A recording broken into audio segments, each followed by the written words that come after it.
Chers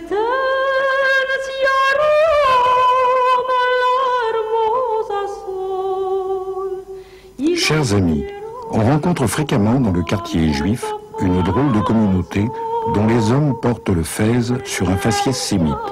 Leurs femmes, aux attaches fines qui les font distinguer des fortes filles macédoniennes, portent des voiles transparents. On vous dira que ce sont les Dönmé. Médecin-colonel Gisors, division navale d'Orient, mars 1916.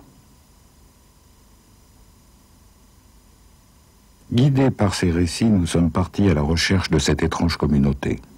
Notre quête nous a conduits d'Istanbul à Salonique et de Salonique à Izmir, d'un bord à l'autre de la mer Égée. Nous pensions pénétrer dans un conte oriental, mais c'est l'histoire de la Turquie moderne qui nous fut contée.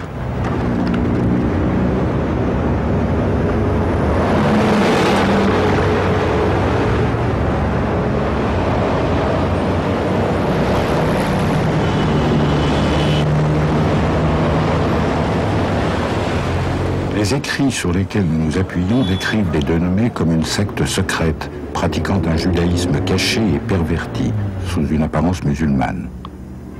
Dès notre arrivée à Istanbul, de multiples et extravagantes rumeurs nous parviennent à leur sujet. They are secret Jews. They always marry among themselves.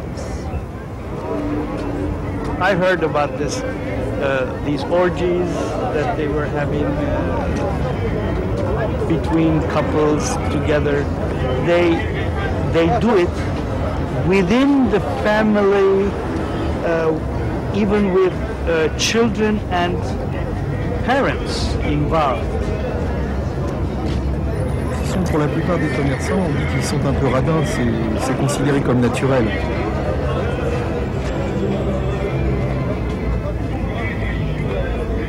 We know that Dönmé had a secret religious life, something between their Muslim appearance and their real Jewish believing.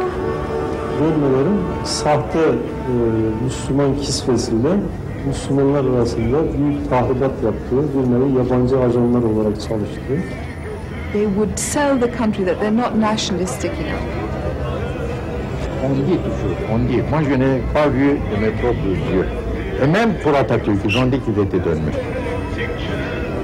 Some says to the other, hey, do you know this fellow or this lady, that lady? They are Dönmes. And really? And what? How? And he says, I know, I heard. And so it gives fuel to rumors. Therefore, it's never investigated thoroughly. What Dönme is, if it's a good thing or a bad thing, and it's not discussed. It has always become a subject of whispers and rumors.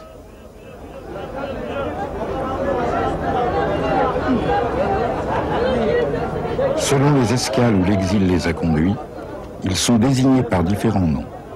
À Salonique, les Juifs les appellent les Sazanikos, c'est-à-dire les petites carpes qui nagent entre deux eaux et changent de couleur. Pour les Turcs, ils sont les Dönmé, c'est-à-dire les convertis. The first time I heard about the word Dönme was from some guy on the street about my age, and he said Dönme from Salonika. And I said, are you saying something bad to me? I don't even know what he was talking about. And he said yes, and we had a fight. When my mother told me that we came from a family who had converted from Judaism to Islam in, 1666, she told me a little, but not much. I mean, she didn't tell me anything. She only said that we lived like Muslims on the outside, but her grandmother, her mother or grandmother, kept some Jewish customs, but I don't know what they kept. Il nous a fallu plusieurs voyages pour nous rapprocher d'eux. Certains ont accepté de se dévoiler, beaucoup ont refusé. En échange de cette confiance, ils nous ont demandé la discrétion. Ne pas citer de nom, ne pas les confronter avec d'autres membres du clan. Bien qu'ils affichent un certain détachement, ils préfèrent parler d'eux-mêmes à la troisième personne, marquant ainsi une certaine distance. Ils diront souvent « il », là où il faut entendre « nous ». Je me suis retrouvé jusqu'à une période avancée de mon existence sans rien connaître de cette aventure extraordinaire de mes ancêtres. C'est tout à fait par hasard que j'ai appris que j'avais des origines d'Odmé. Je suis très, très remué par toute cette affaire, sur le plan sentimental, pas du tout sur le plan religieux, parce que pour moi ça n'a pas d'importance, mais essayer de reconstituer cette saga de la famille expulsée par Isabelle la catholique, répercutée d'un point à l'autre du bassin méditerranéen et se retrouvant à Salonique où ils ont fondé vraiment une véritable famille. Ce qui m'a le plus étonné, c'est cette espèce de chape du secret qui m'a laissé entendre que pendant plusieurs générations, cette famille a vécu dans la terreur. Dans la terreur qu'on découvre ses véritables origines et qu'il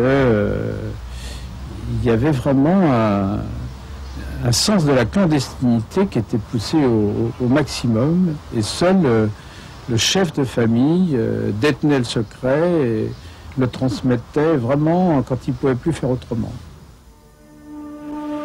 Si l'on chuchote à l'extérieur de la communauté, à l'intérieur le secret est de rigueur. Les jeunes gens apprennent tardivement et par hasard leurs origines, rarement avant 18 ans.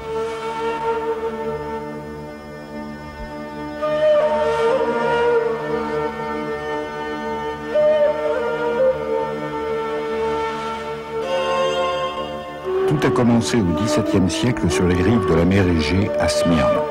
En ce temps-là, l'Empire ottoman est à son apogée. Il est composé d'une multitude de communautés ethniques et religieuses dont chacune bénéficie d'une administration relativement autonome. Au sommet de celle-ci règnent les pouvoirs religieux, musulmans, chrétiens ou juifs.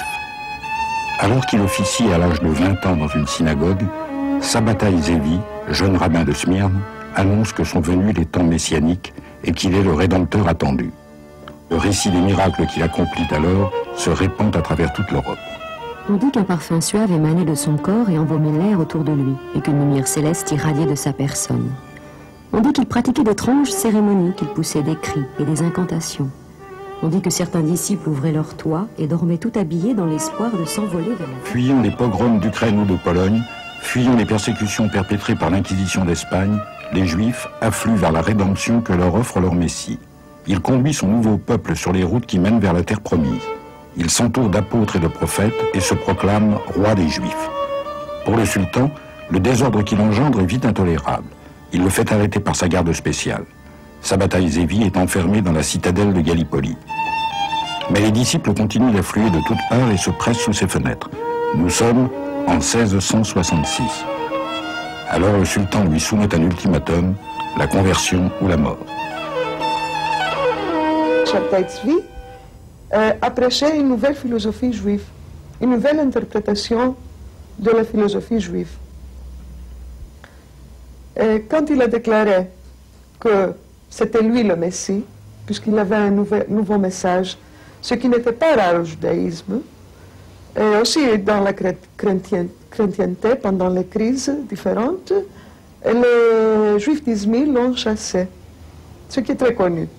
Lui, il est venu à Thessalonique, à Salonique-Othon, et il a commencé à prêcher dans une synagogue, c'est-à-dire dans une communauté qui s'appelait Shalom, et n'avait pas un nom d'origine d'une ville comme les autres, comme Majorca ou Varnac, ou alors les autres communautés, les autres synagogues juives qu'il y avait ici, parce qu'elle était mixte.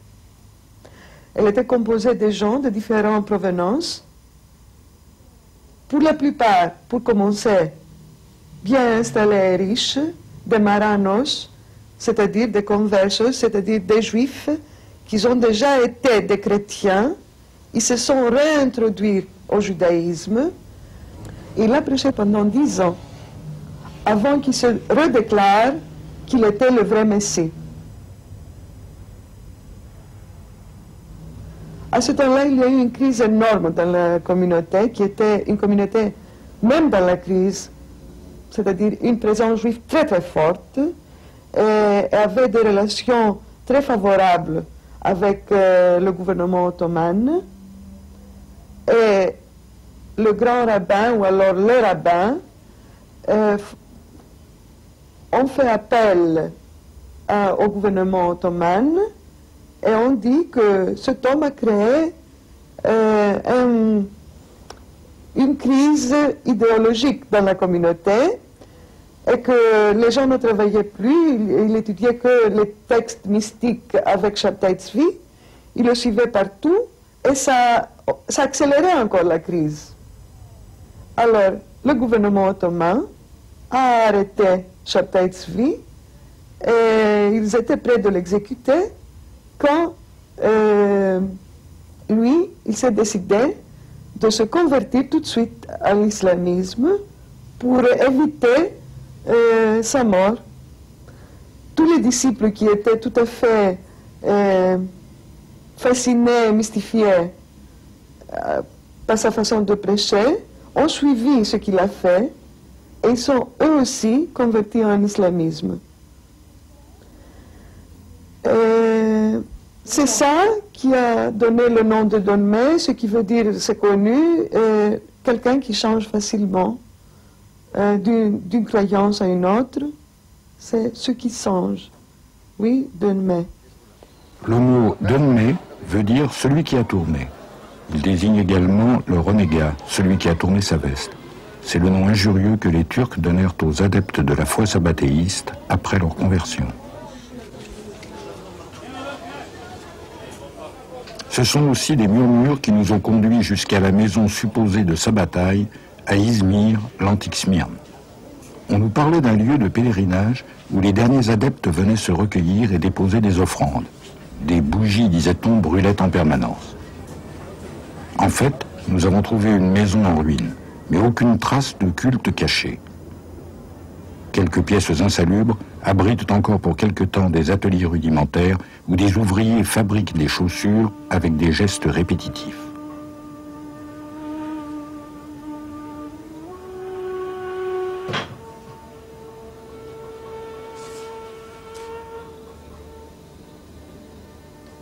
Le quartier n'a pas changé depuis le XVIIe siècle. Les venelles sans pavé n'ont pas encore fait place au parking.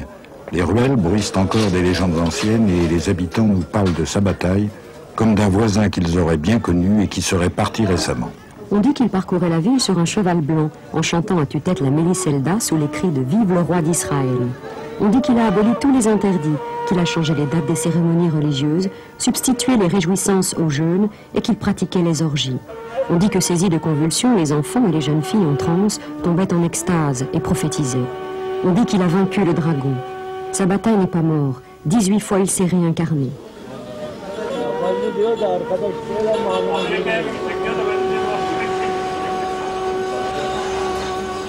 De la synagogue, où 3000 croyants se pressaient pour entendre les prophéties, il ne reste qu'un fronton gravé surplombant une échoppe de chaussures.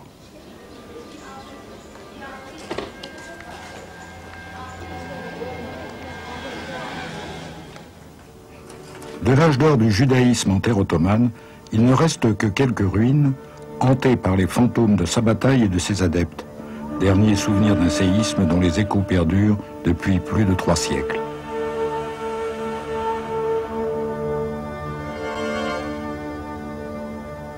À un moment donné, je me suis quand même posé la question de mes origines. Je pourrais poser la question, est-ce que les Don Me sont considérés comme des juifs, disons, par je ne sais pas quelle instance dit que, bon, là, vous êtes juif, ça, j'ai aucune idée, mais je me suis posé la question là, il y a quelques jours, est-ce que, par exemple, l'État d'Israël accepte des immigrants qui disent, bon, écoutez, je suis un Don Me, donc je suis un juif. est-ce que la communauté juive du monde mondial, la diaspora juive ou en Israël, considère les Dolmens en tant que juifs? J'ai aucune idée.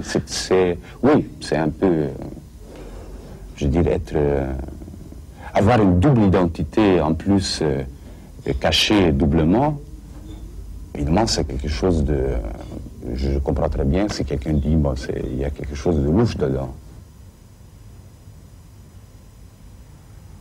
Sabbatai Zevi fut-il le prophète célébré ou le charlatan dénoncé par les rabbins?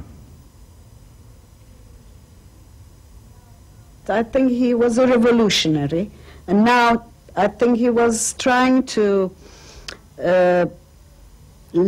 minimize the pressure of Judaism, all these laws of Judaism, or any religion, I suppose, that pressures people to do things they don't really want to do, and they only do them because religion orders them. So I think perhaps he was trying to get out of that. And I mean, we can turn back to my cookery book, because I was told by Nikos Stavroulakis that most of our dishes are non-kosher, in fact anti-kosher. So that means that he was trying to get away from the kosher laws of Judaism, which I think is very good, because I don't believe in any laws as such that force people to do things. What I believe about Sabbatai Zevi is that this man was a great reformer. He took a very old religion with very orthodox views and ways and means, and in a way he modernized it. Maybe something like Martin Luther did with Christianity. I believe that this man founded something very interesting, very, very dynamic, much more dynamic than what we had before. I think ever since then he was under the protection of the Sultan. I think that as he was preaching in the Turkish Islamic mosques, he also made a lot of converts. I think the man was a great guy. I really admire him. Looking at it now as a historian, I think he was a fantastic person. Move people, not only from Judaism to Sabbataism, but also from Islam to Sabbataism. İzmirli haham olan Sabbatai bir müddet sonra Yahudi havrası içerisinde belli bir revolüsyonu öngörüyor. Fakat ve de sonradan büyüklerimden öğrendiğim kadarıyla hon yol diye bir tabir gelişiyor. Hon yol yani 10 yol. Var olan bütün dinlerden bir takım kuralları alarak yeni bir karma oluşturuyor. Ancak bu Havra ve Yahudi cemaati içinde kaldığı sürece bir tepki görmüyor tabii. Ama İzmir'deki Türk cemaati ve Müslüman cemaati içinde de kendisine taraftar toplamaya başlayınca o zaman sarayın ilgisini çekiyor ve bir tehlike olarak görülüyor ve bunun için de kendisinin Müslüman olmaya davet ediliyor. Yani kellesini kurtarmak için bir yerde. L'unique trace religieuse visible qu'ont laissé les Dolmens est ce temple qu'on appelle à Salonique Yeni Jami, la nouvelle mosquée, à la fois synagogue espagnole et mosquée rococo. Son architecture marie des symboles éclectiques empruntés aux différentes religions. Ce bâtiment extravagant reste une énigme. Nous n'avons pas encore aujourd'hui décrypté tous ces symboles.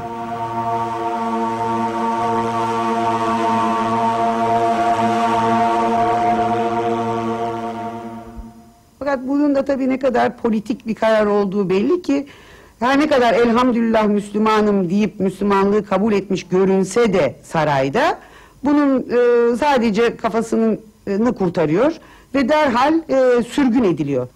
Ve kendi cemaatiyle beraber artık Yahudi ve Müslüman veya Türk diye ayıramayacağım, kendine itikad edenlerle beraber Selanik'e bir nevi sürgün olarak gidiyor. Ve ondan sonra orada nispeten illegal bir ölçüde sürgün psikolojisinin getirdiği azınlık psikolojisi içerisinde yaşamlarını sürdürüyorlar. L'histoire des Sazanikos est une succession d'exils depuis l'Espagne jusqu'à Istanbul, en passant par Izmir et Salonique. Aujourd'hui, ils préfèrent s'appeler les Selaniklieurs, les Saloniciens, du nom de la ville à laquelle ils s'identifient et qui fut le lieu de leur dernier exil.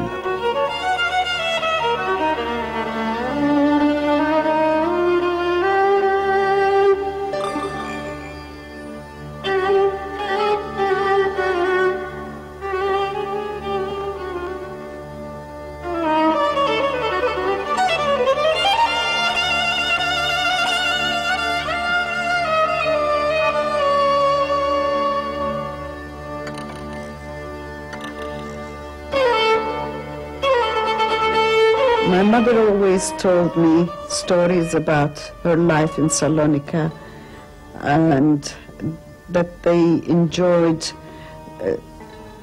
playing in the garden and going to the White Tower and taking something to drink in one of those patisseries near the White Tower. And she always talked of Salonika with so much nostalgia, so much love, that to me, Salonika is another home. I seem to feel Salonika. Of course, I don't know much about it. What she told me was not so much as the surrounding, but her own feelings and her own thoughts. I can also show you a lovely picture of my aunt. It's not well seen, but you can see there's a cigarette in her mouth, which is, at that time, I think, for young women or young girls, not very acceptable in a lot of places. But I suppose my family liked to do outrageous things. They enjoyed being different from the general society. They spoke about Salonika, something that has to be honored of. I'm being from Salonika is as if it's a matter of honor. And Salonika was a venerated name. It was a paradise. There was nowhere in this world which can equal to Salonika. And after all, it's a town where the founder of this country, who is very much venerated, he is also from Salonika, so it was a matter of an additional pride that you have something common with Kemal Atatürk. Therefore, we, those Turks who are of Salonika, are different than the rest of Turks, as if we are the privileged stratum of this society.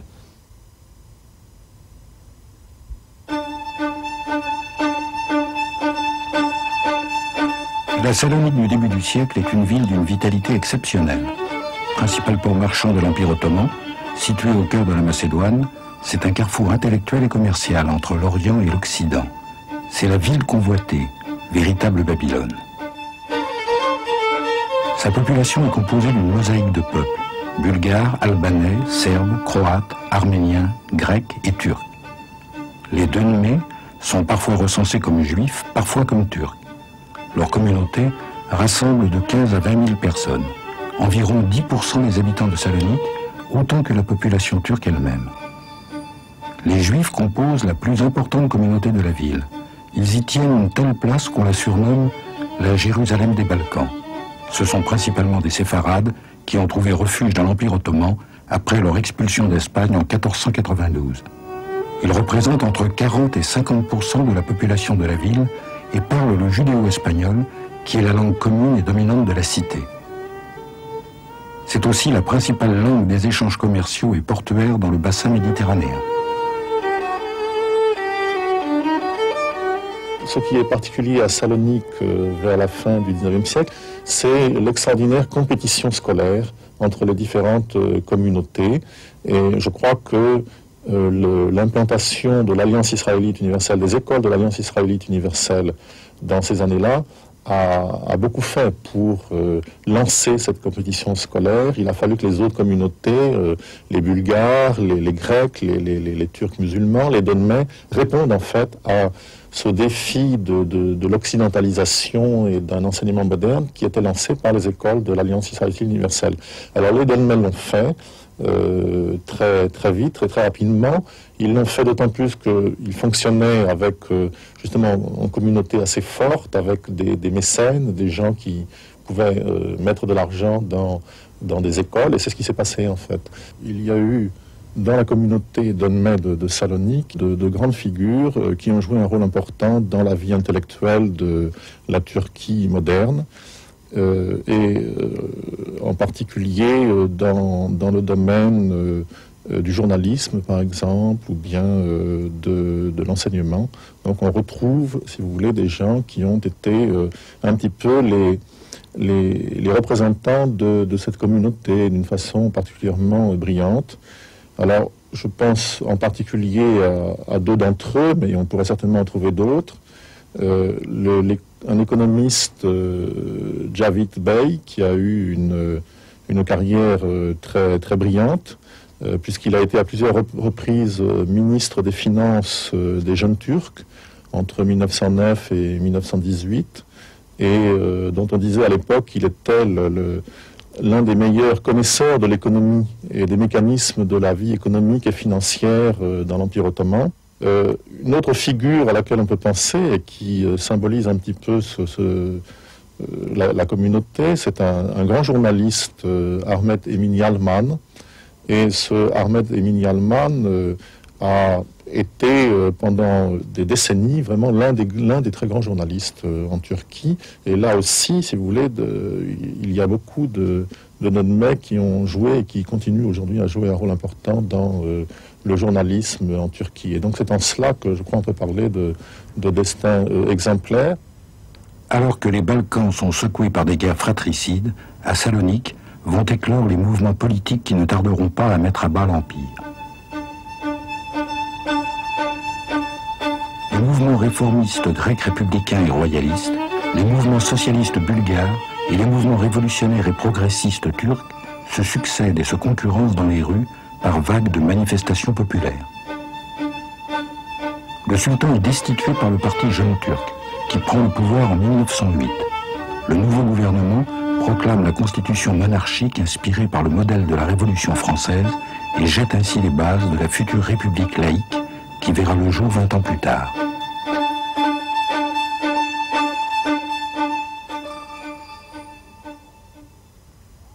Les Donmets, les intellectuels, ils ont combattu.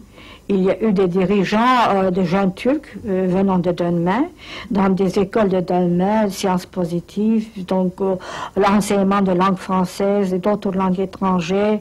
Et donc ils étaient dans le cadre des dirigeants de ce mouvement. Les journalistes qui écrivaient dans des journaux. Naturellement, il y a une coopération tout à fait égalitaire entre les Donmets, Turcs, musulmans. Enfin, c'était un mouvement, c'était une révolution. I'm proud to say that these laïc ideas came from Salonika. And to Salonika, they came from France. Because these young Turks were all educated in France, or in the French schools that we founded, the Turkish schools with the French teachers. L'Empire ottoman est chancelant. On l'appelle l'homme malade de l'Europe. Depuis 1912, les Grecs contrôlent Salonique. Pendant la Première Guerre mondiale, les Turcs s'allient à l'Empire austro-hongrois et à l'Allemagne. En 1915, les troupes alliées de l'Entente cordiale installent à Salonique l'état-major de l'armée d'Orient en accord avec le gouvernement grec.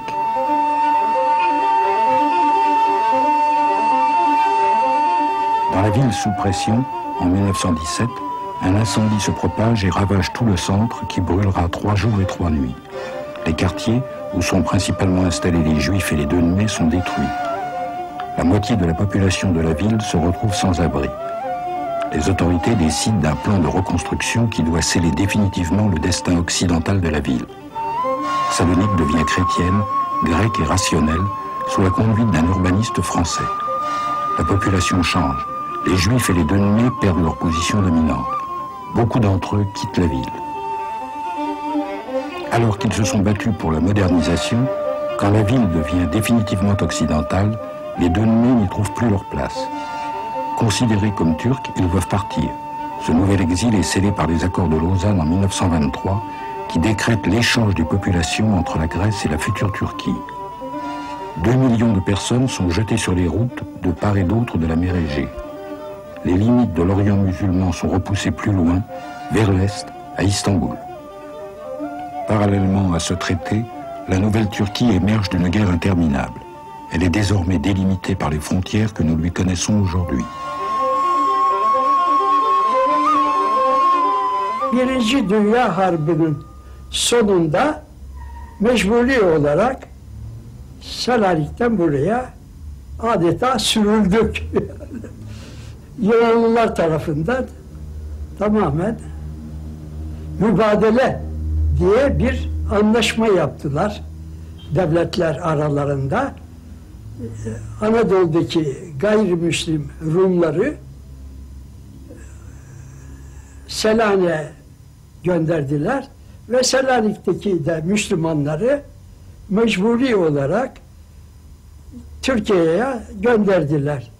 Dolayısıyla mecburi olarak Selanik tasfiye edildi ve İstanbul'a gelindi. Evlerimizi, mağazalarımızı, her şeyi olduğu gibi terk ettik ve burada da güya karşılığı olarak bir takım bir şeyler vermeye çalıştılar ama mağdur olduk netice itibariyle. Installés à Istanbul, dans une ville restée traditionnelle, ceux qu'on appelle désormais les Saloniciens recréent des activités qu'ils ont dû abandonner derrière eux.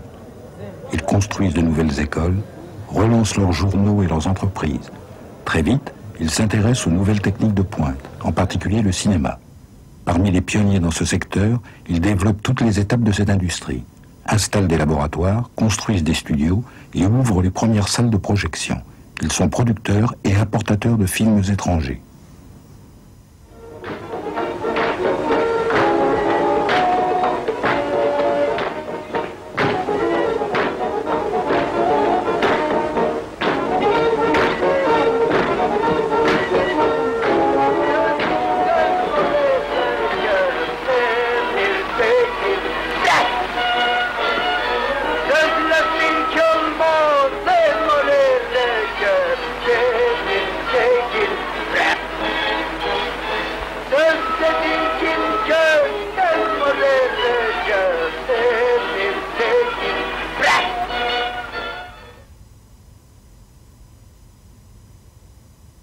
Les aspirations modernisatrices des Saloniciens trouvent leurs applications dans la nouvelle République laïque d'Atatürk, proclamée en 1924. Mustafa Kemal Atatürk est né à Salonique. Il a été éduqué dans les écoles Dönme. Lorsqu'il prend le pouvoir, il rencontre la ferveur inconditionnelle du peuple, mais se heurte violemment au pouvoir de l'islam. À travers une série de réformes radicales, il va imposer sa révolution à une société qui cherche à oublier l'Empire. Il fait adopter les caractères latins et lance un vaste programme d'alphabétisation à travers les écoles de la nation. Les femmes doivent quitter l'habit traditionnel et le voile, les hommes abandonnent le fez qu'ils remplacent par le panama et le chapeau mou. Hommes et femmes sont contraints de s'habiller à l'occidental.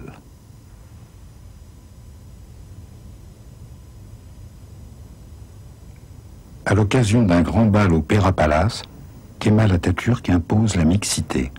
Désormais, les hommes et les femmes devront vivre et travailler ensemble sans discrimination. Les réformes sont brutales et mises en application immédiatement. Küçük yaşta gene biliyorum çevreme sorduğumda büyükannelerimin her zaman hiçbir başörtüleri yoktu. Namaz da kılmıyorlardı, oruç da tutmuyorlardı. Tabii yadırgıyordum başka aileleri görünce. Siz niye oruç tutmuyorsunuz, niye namaz kılmıyorsunuz dediğim zaman bana verdikleri cevap, biz Atatürk Cumhuriyeti'nin insanlarıyız, biz laikliğe inandık, din Allah'la kul arasındadır, başka bir şeye gerek yok. Ancak sonra uzun yıllar sonra anladım ki beni veyahut da bütün çevreyi laiklik kisvesiyle uyutup bu işi halletmek yolundaydılar. Yani laiklik onlar için bir yerde bir can simidi olmuş.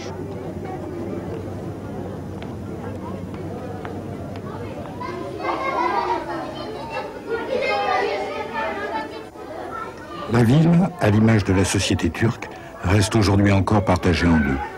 D'un côté, les quartiers occidentaux modernes, de l'autre, les quartiers peuplés par les familles qui arrivent par milliers des régions orientales avec leur mode de vie traditionnel.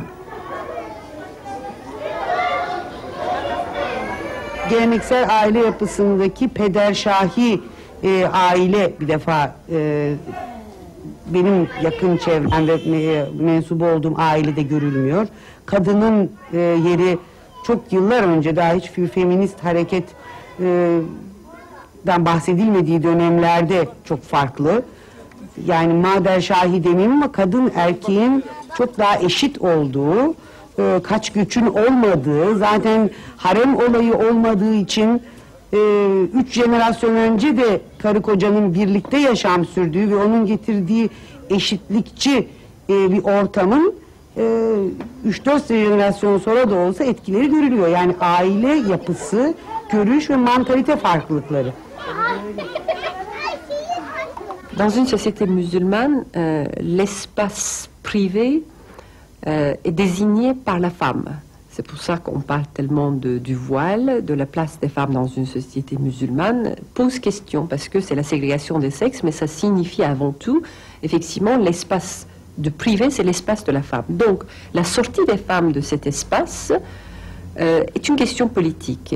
La visibilité de la femme, c'était l'enjeu pour tous les mouvements progressistes dans les sociétés musulmanes. Donc, le kémalisme, le réformiste turc, je dirais, pour lui, l'enjeu principal, c'était la participation des femmes dans l'espace public, donc la visibilité de la femme. La visibilité corporelle, la visibilité publique, la visibilité en tant que citoyenne, car les femmes turques ont eu l'éligibilité, comme vous savez, le droit de vote avant même les femmes françaises. Donc tout ça signifie que, à la limite, le drapeau d'occidentalisation était porté par les femmes. En Turquie, c'est l'exemple le plus radical. À la limite, il y a une image de la femme idéale, il y a l'image de la femme kémaliste idéale, parce que vous ne trouverez pas, si vous voulez, le synonyme pour les hommes. Si vous interrogez les gens qui est quand même, qui porte le mieux le réformisme kémaliste, l'occidentalisation, c'est toujours l'image de la femme.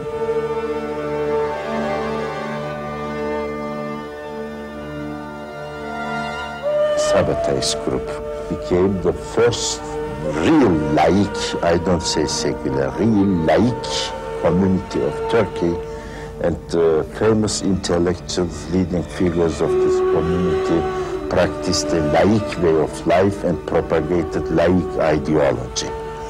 Some people say that Turkish Jewry has not a great contribution, cultural contribution to the society. If so, I tell you, after 17th century there was a decadence in Jewish community. They lost their role. They lost their zenith, economic, social, cultural zenith, which they brought from Spain, and which they had in 16th, 17th centuries. But after that there was an economic decline, a social decline, and the community was isolated, became poor.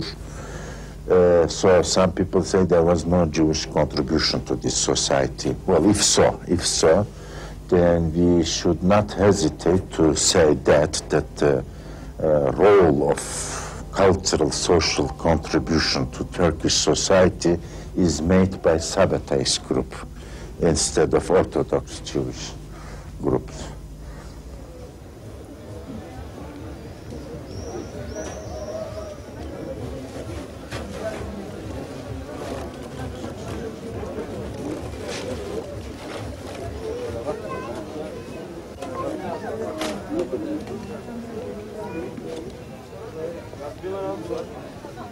Batıya çok çabuk açıldıkları, çok iyi eğitim gördükleri ve ekonomide, basında, idari hayatta, kısaca toplumun nirengi noktalarında çok önemli yerler edindikleri için de tabii reaksiyon, kıskançlık doğuruyorlar.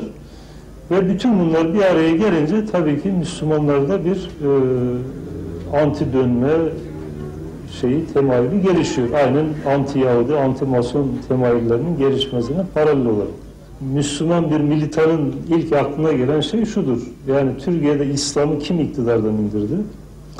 Ve tekrar İslam'ın iktidar olmasına mani olan kuvvetler hangileridir? Şimdi böyle bir tahlile yöneldiği zaman tarihi olarak bu çeşit zümreleri karşısında görüyor. Yani özellikle Yahudiler, dönmeler ve Masonların gizli bir takım hareketlerle Türkiye'de İslam'ı devirdiklerini, hatta Osmanlı Devleti'ni bir yerde yıkıma götürdüklerini tespit ediyor ve buradan bir alerji duyuyor.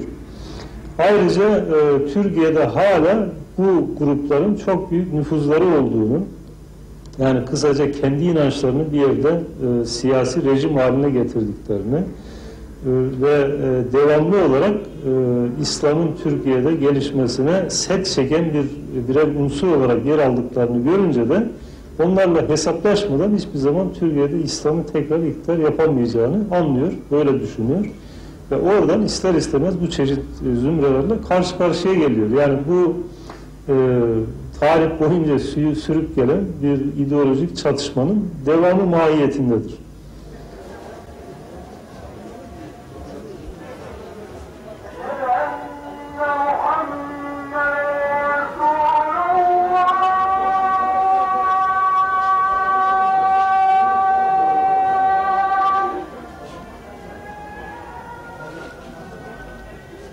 My father says, my father's fear is that if we are prominent in public life in Turkey, then we shall be somehow denigrated because of our ethnic, what we would now call ethnic identity, because of Jewishness, because of dönme.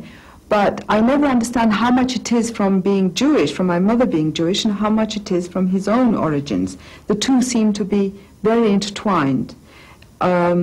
So my father always says that I shouldn't speak about my origins, my identity to anybody, that it wouldn't do me any good, it would only bring me sadness, sorrow.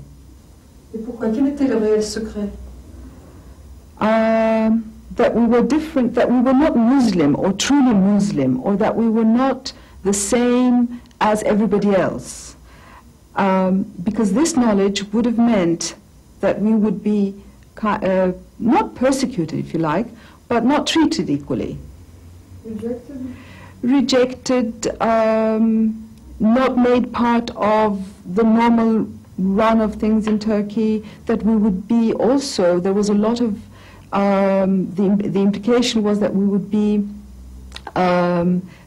people would be jealous of us. That was the implication. That we were more educated, we more modern, more enlightened than the rest, and people would persecute the enlightened, so we were part of the enlightened. You know, in that sense, being Salonican was presented to me as something very positive. The idea is that there are things that should be known, or that can be known, and the littlest you know, the better it is. The less you know, the better it is. So it's not as though there is nothing to know there, that there isn't a past, there isn't a history, there isn't a difference that can be known. That is accepted, that there is such a difference. But the point is that what that difference is shouldn't be given. And I wasn't given it either. I don't know what the difference is. So I know that there is a difference, but I don't know what that difference consists of. So the secret is what that difference consists of. So I don't know what it consists of, except that it's difference.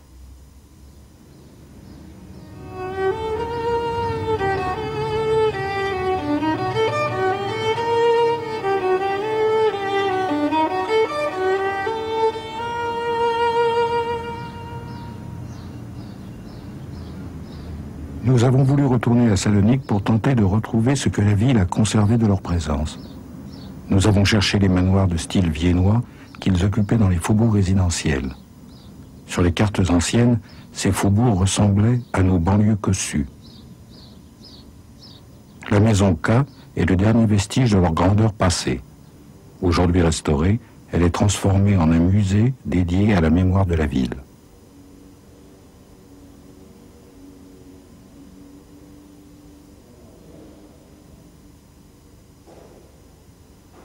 Most of Thessaloniki's past is vaporist. There are only some Jewish anymore in Thessaloniki, and there are no Muslims.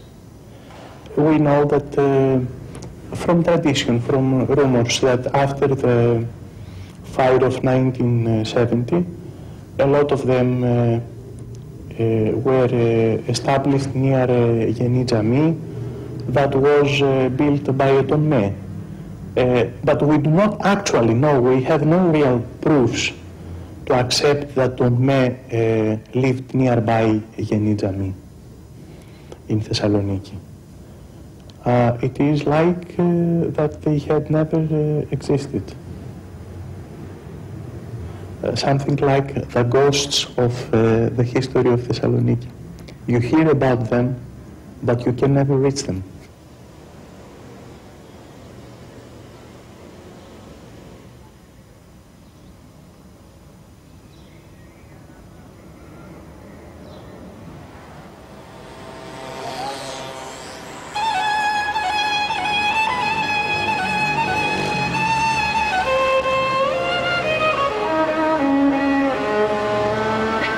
Quelques maisons désertées aux volets clos, comme une présence en filigrane, coincée dans la géométrie des avenues rectilignes, nous rappellent que la ville eut un jour un autre parfum.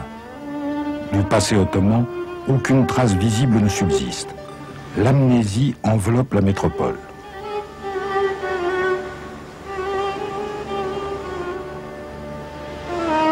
Au centre de ce damier, l'emplacement de l'ancien quartier Dönme détruit par l'incendie a échappé aux promoteurs. Des fouilles archéologiques mettent au jour les racines helléniques de la ville, occultant son histoire récente. Quelques pierres tombales disséminées, abandonnées sur le chantier, témoignent de la totale destruction des cimetières juifs par les armées nazies en 1943. Elles nous rappellent l'absence des 80 000 juifs saloniciens exilés ou morts dans les camps.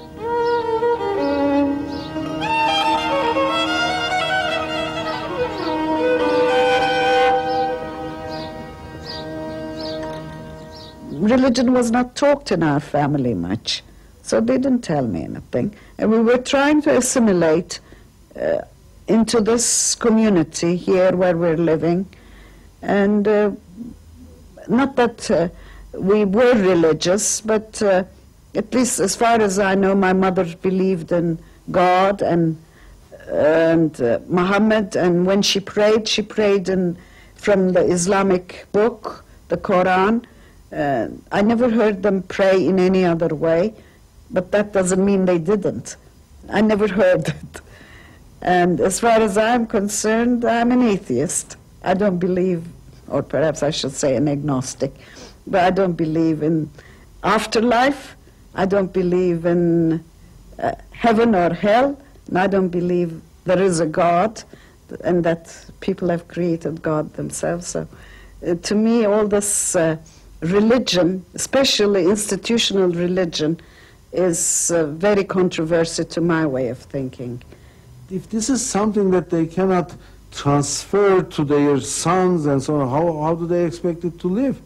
So I was thinking that if my father and our close relatives, uncles and so on, if they were maintaining this secret, they should pass it on to us.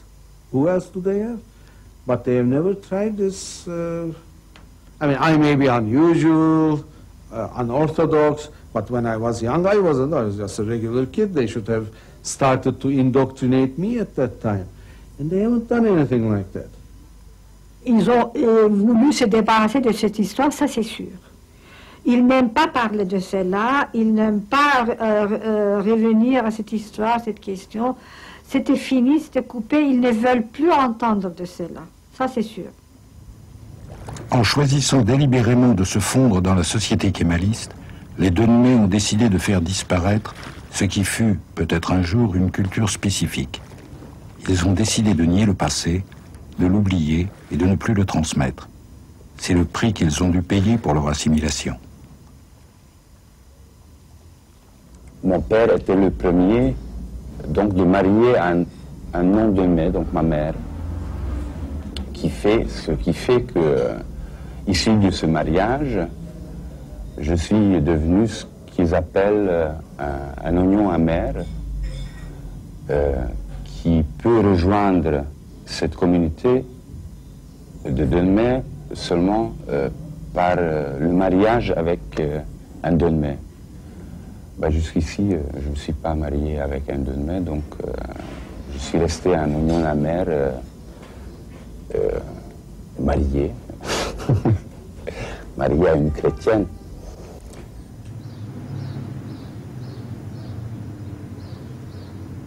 I was 20 years old.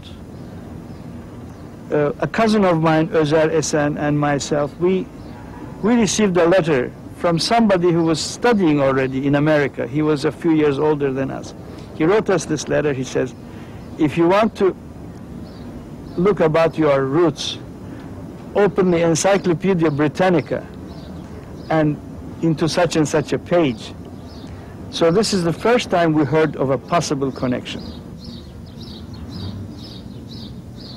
I learned the old Turkish calligraphy just so I could go into the past of my family and of my roots. I'm really looking forward to finding out. I also have a teacher who comes here every Wednesday. I pay him for the whole day. He stays here with me. He works with me. And we go into the old letters, in the old books, in the old calligraphy.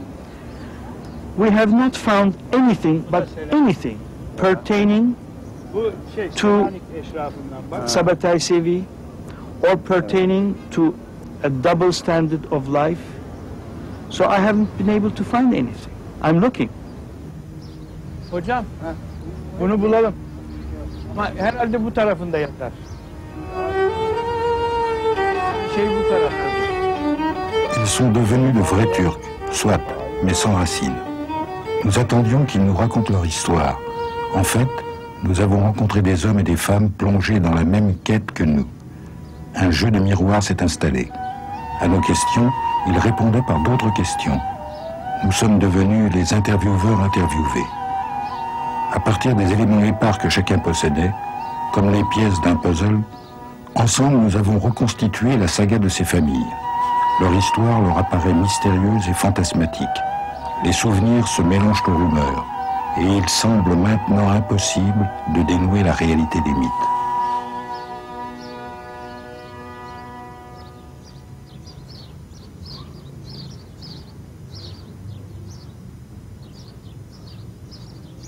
De chercher ses racines, c'est toujours une quête d'une certaine sécurité dans le monde. Donc ça veut dire être enraciné, quelque part, veut dire être en sécurité. Évidemment, on a envie d'être en sécurité, mais en même temps, on a aussi toujours envie de partir de ses racines pour être en liberté. Donc, c'est quelque chose de très contradictoire, je crois. C'est pas seulement ton identité qui est intéressant, mais c'est aussi une question comment les gens te considèrent. Quelle identité ils te donnent. Et évidemment, c'est, je veux dire, si je dis je suis un juif à Budapest, ou je me dis je suis un juif à Budapest, c'est en même temps quelque chose qui change, oui, certainement qui change aussi ma position. Sauf que je sais que si je dis à mes amis juifs que je suis un Dönme, ils me diront, bon, écoute, donc ça doit être pas très facile d'être Dönme parce que là tu es accepté par personne, quoi.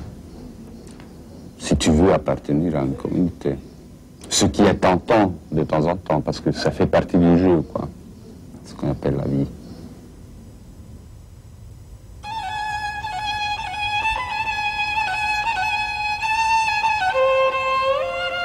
Seul un arbre généalogique permet de remonter la filiation jusqu'au temps de Sabbatai Zevi. Ni juif, ni musulman, Sabbatai a voulu échapper au carcan de la communauté. Il a fait de ses descendants des hommes sans appartenance et sans préjugés. Ils ne sont pas doubles, ils sont autres, entre deux. à la charnière des religions, à la frontière entre l'Orient et l'Occident.